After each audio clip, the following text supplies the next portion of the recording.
Shalom, ibu-ibu yang dikasihi Tuhan. Bagaimana kabarnya hari ini?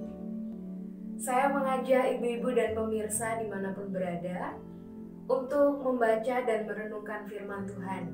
Namun sebelumnya, marilah kita berdoa.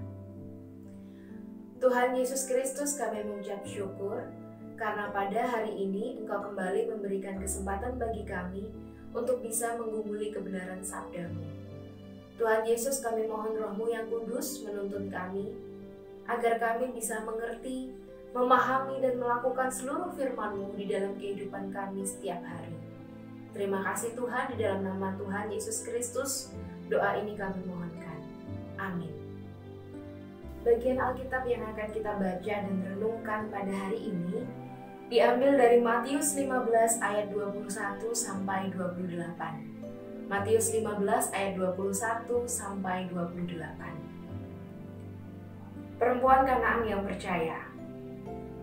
Lalu Yesus pergi dari situ dan menyingkir ke daerah Tirus dan Sidon. Maka datanglah seorang perempuan Kanaan dari daerah itu dan berseru, "Kasihanlah aku ya Tuhan, anak Daud, karena anakku perempuan kerasukan setan dan sangat menderita." Tetapi Yesus sama sekali tidak menjawabnya. Lalu murid-muridnya datang dan meminta kepadanya, "Suruhlah ia pergi, ia mengikuti kita dengan berteriak-teriak." Jawab Yesus, "Aku diutus hanya kepada domba-domba yang hilang dari umat Israel." Tetapi perempuan itu mendekat dan menyembah Dia sambil berkata, "Tuhan, tolonglah aku." Tetapi Yesus menjawab, "Tidak patut mengambil roti yang disediakan bagi anak-anak dan melemparkannya kepada anjing." Kata perempuan itu, "Benar Tuhan, namun anjing itu makan remah-remah yang jatuh dari meja tuannya." Maka Yesus menjawab dan berkata kepadanya, "Hai ibu, besar imanmu, maka jadilah kepadamu seperti yang kau kehendaki."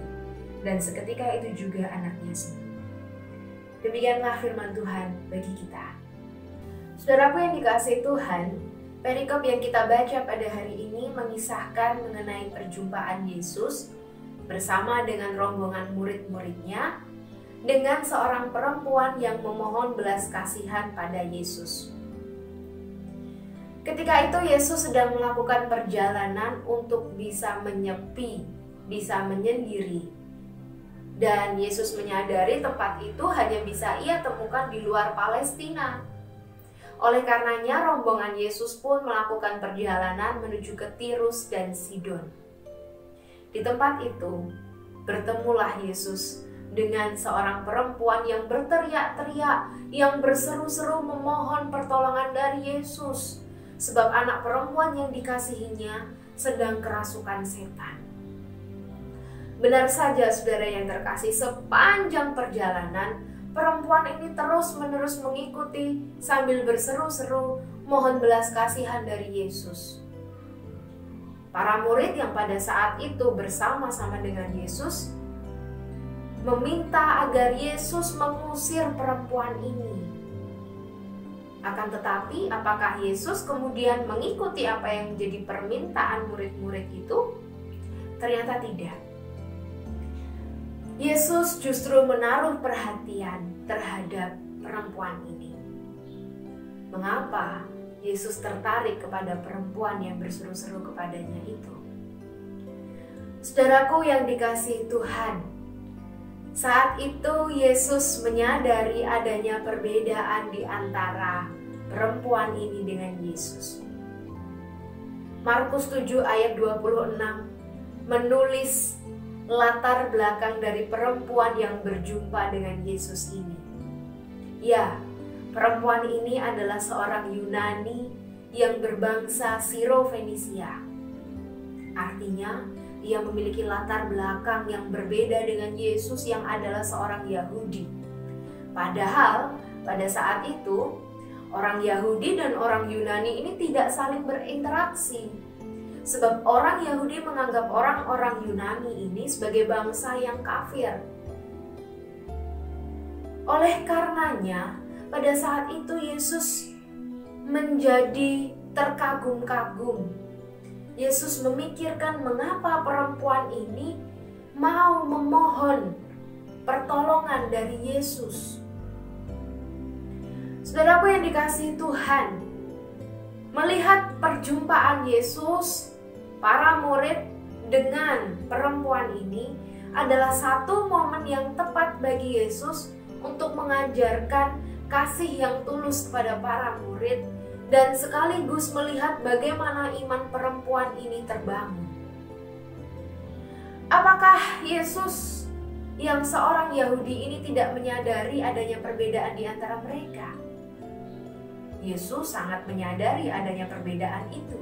Justru Yesus berusaha mengungkapkan kepada perempuan ini melalui pernyataan bahwa ia hanya diutus kepada domba-domba umat Israel yang tersesat. Akan tetapi apa yang menjadi jawab dari perempuan itu?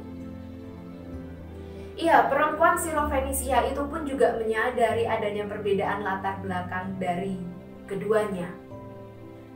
Namun, yang mengejutkan, perempuan Sirofenisia ini justru menyebut Yesus sebagai anak Daud.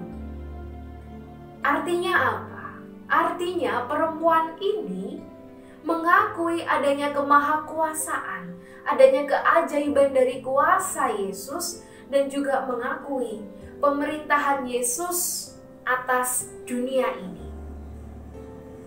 Saudaraku yang dikasihi Tuhan, bahkan apa yang dinyatakan oleh perempuan ini diungkapkannya dengan sikap yang menyembah, dengan sikap yang sungguh-sungguh, dengan sikap yang rendah hati, mohon pertolongan dari Yesus yang ia percaya bisa memberikan pemulihan bagi anak perempuannya yang sedang kerasukan setan. Apakah sikap itu cukup bagi perempuan Sirofenisia ini mendapatkan apa yang ia inginkan dari Yesus? Ternyata belum, saudaraku yang terkasih. Sekali lagi dalam ayat ke-26, Yesus mengatakan bahwa tidak patut mengambil roti dari anak-anak dan melemparkannya kepada anjing. Kalau kita membaca ayat ini, mungkin yang terlintas di pikiran kita adalah, masa Yesus menyebut perempuan ini sebagai anjing? Bukankah itu kasar sekali?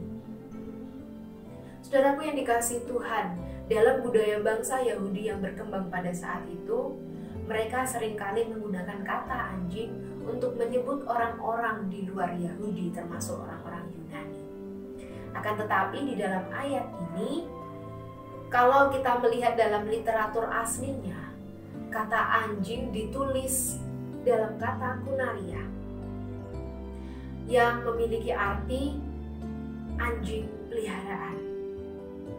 Oleh karenanya dalam ayat ini mengandung arti Yesus tidak bermaksud untuk mengutuki perempuan ini, tidak bermaksud untuk mengumpat perempuan Sirofenisia itu, akan tetapi dari situlah kita bisa melihat bagaimana iman perempuan Sirofenisia ini bekerja. Pada akhirnya Yesus berkata, "Hai ibu, besar imanmu, maka terjadilah apa yang kau kehendaki."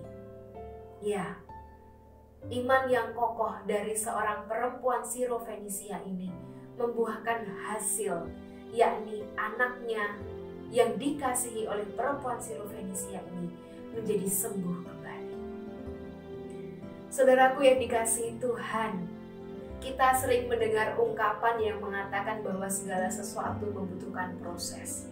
Contohnya saja untuk mendapatkan kesehatan, untuk bisa terhindar dari suatu penyakit, tentu kita akan berusaha mengkonsumsi makanan yang sehat. Kita akan minum vitamin, akan berolahraga dan melakukan usaha-usaha yang lain untuk menjaga kesehatan kita. Akan tetapi apakah hal itu cukup untuk menghindarkan kita dari sakit penyakit?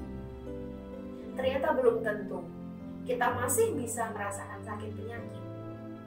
Itu artinya segala sesuatu memang membutuhkan perjuangan. Termasuk juga kita harus berjuang untuk bisa memiliki iman yang kokoh. Perempuan Sirofenisia sudah mengajarkan bagi kita bagaimana untuk memiliki iman yang tidak mudah menyerah, untuk memiliki iman yang tidak meragukan Tuhan, untuk memiliki iman yang berpengharapan, untuk memiliki iman yang selalu datang dengan sungguh-sungguh kepada Tuhan yang mampu menolong kita kapanpun kita membutuhkan. Hanya saja membutuhkan perjuangan.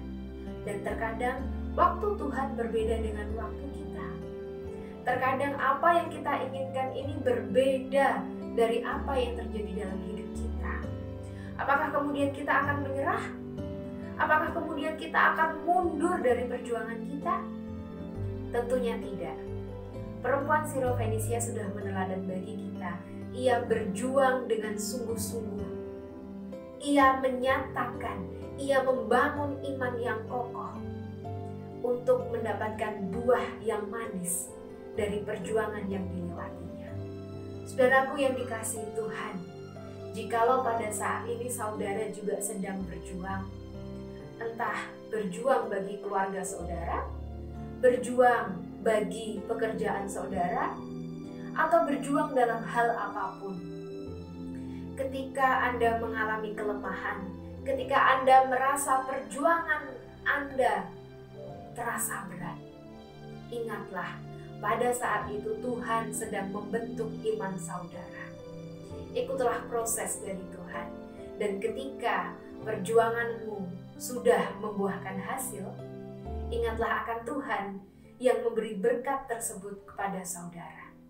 Selamat berjuang, selamat membangun iman yang kokoh. Kiranya kasih setia Tuhan senantiasa menyertai kita semua. Tuhan memberkati. Amin.